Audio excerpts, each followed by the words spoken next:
Quel est mon top 10 sur les différents modes d'exploitation qui existent dans l'investissement locatif? C'est ce que nous allons voir tout de suite dans cette vidéo. Je te souhaite un bon visionnage.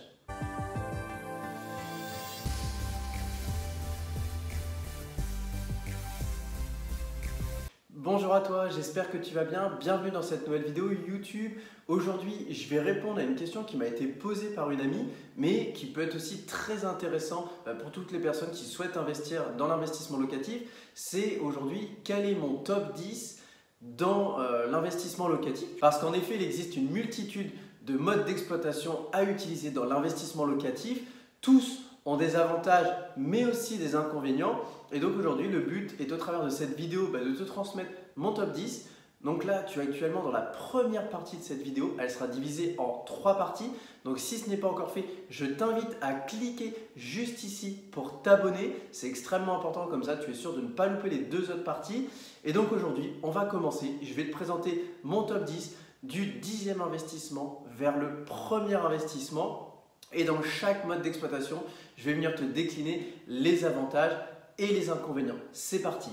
Alors, le 10e mode d'exploitation aujourd'hui, c'est tout simplement le parking. Alors oui, aujourd'hui, on entend énormément parler du fait d'investir dans des parkings, que c'est extrêmement intéressant parce qu'on a des très belles rentabilités, parce qu'on est dans un système où on a ce qu'on appelle une crise du stationnement.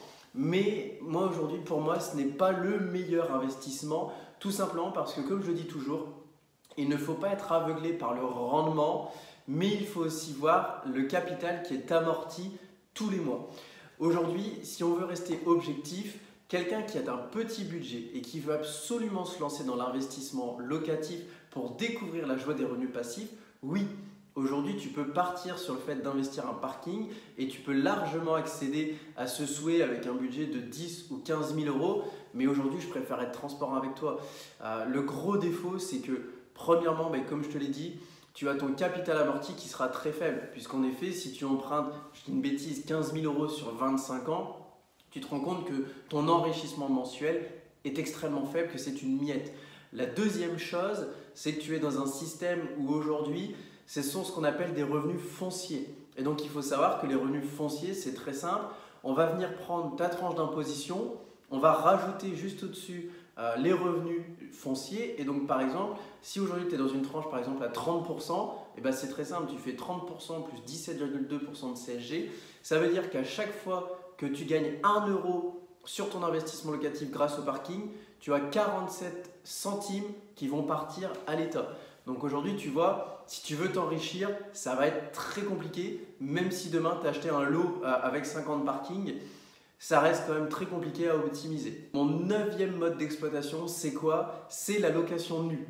Alors aujourd'hui, c'est un comble puisque c'est aujourd'hui ce mode d'exploitation qui m'a permis de mettre le pied à l'étrier, qui m'a permis de réaliser mon premier investissement. Et aujourd'hui, j'estime que pour toute personne qui a une stratégie prédéfinie et qui sait pourquoi elle le fait, la location nue peut être en effet une très bonne chose puisque ça va te permettre de débuter, ça va te permettre notamment si tu fais comme moi d'aller en campagne, d'avoir des biens qui sont dans un budget accessible. Ça va te permettre, comme ça a été le cas pour moi, de mettre le pied à l'étrier. Tu vas pouvoir découvrir l'investissement locatif en te permettant d'aller sur des budgets plus petits et d'aller chercher des biens qui sont situés à la campagne. Parce qu'aujourd'hui, si tu as un budget restreint, tu vas pouvoir t'orienter soit sur des maisons à la campagne, soit sur des appartements dans ce qu'on appelle les villes dites secondaires. Donc ce sont des villes à pôle attractif mais qui ne sont ni des métropoles ni la capitale. Le défaut, c'est que si tu pars sur un appartement, tu peux vite être contraint avec les charges de copropriété que tu ne maîtrises pas. Et donc aujourd'hui, l'avantage, c'est que si tu as un budget restreint, on va dire moins de 100 000 euros, tu peux te permettre de partir à la campagne, de trouver un logement de petite taille qui correspondra parfaitement pour pouvoir débuter. Moi, j'appelle souvent ça les biens écoles. Mais tu dois être conscient que c'est exactement comme les parkings, tu dépendras de ce qu'on appelle des revenus fonciers. Et aujourd'hui, à moins d'avoir un bien avec énormément de travaux, tout de suite tu vas te faire assassiner niveau fiscalité. Ça sera exactement le même sujet. Pour 1 euro de gagné, tu auras 47 centimes d'impôt si tu es dans une tranche à 30%. Et donc tu comprends que ça peut vite devenir inintéressant. Et justement, moi c'est ce que j'explique aux gens, c'est qu'à l'époque, je n'avais pas conscience de l'importance de la fiscalité. Et j'ai très vite revendu ce bien immobilier puisque je l'ai gardé 1 an et demi parce qu'en effet, je me faisais assassiner d'un niveau impôt. Et justement, je regardais encore il n'y a pas longtemps combien d'impôts m'a coûté cette maison sur la première année de détention. J'ai encaissé quasiment 7 000 € de loyer et j'ai donné plus de 2 300 € d'impôts et de CSG. C'est pour te dire à quel point c'est assassin.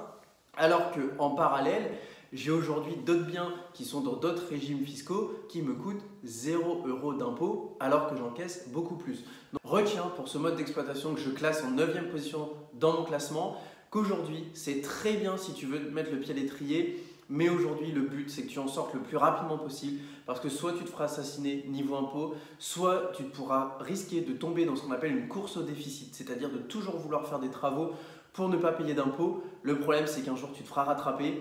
Et malheureusement, moi je l'ai vécu avec certains clients chez AXA et je le vis aussi avec certains clients dans ma société d'accompagnement dans l'investissement locatif, que certaines personnes se retrouvent à devoir vendre des biens immobiliers ou même devoir vendre des choses qui leur appartiennent personnellement pour pouvoir payer l'imposition. Et aujourd'hui, c'est ce qu'on ne veut pas. En 8e position, alors à votre grande surprise, je vais mettre le mode d'exploitation de la location courte durée. Alors je t'explique pourquoi. Comme tu le sais, je ne suis pas un fervent de la courte durée, j'en ai moi-même possédé, donc aujourd'hui je peux te le dire avec du recul, je connais les avantages, je connais les inconvénients et justement en venant les mesurer, ça explique pourquoi je le mets en 8e position dans mon classement des meilleurs modes d'exploitation. Alors, si on résume les avantages, je pense que tu les connais, mais je te les remets quand même sur la table, c'est en effet le fait que tu peux avoir des revenus qui sont totalement impressionnants. Je repense par exemple au Airbnb que j'ai possédé. Quand je vois qu'aujourd'hui je le loue en location meublée de longue durée 530 € par mois, alors qu'à l'époque j'encaissais quasiment 1700 € par mois en location courte durée, le gap il est juste impressionnant et on a tendance à se dire waouh, c'est l'Eldorado, je vais aller là-bas.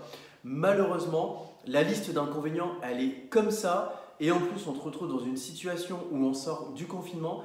Comme tu l'as vu, l'industrie du tourisme a été fortement impactée, elle sera encore fortement impactée dans le futur et donc les biens en location de courte durée qui se louent sur Airbnb, sur Booking, sur d'autres sites sont très largement impactés. Et aujourd'hui, quand on investit dans l'immobilier, pour moi, un facteur qui est très important, c'est le facteur de la stabilité et de la pérennité de ton projet. Le but, c'est de mettre quelque chose en place où tu sais que sur 10 ans, il y aura très peu d'évolution au niveau de la conjoncture qui t'entoure.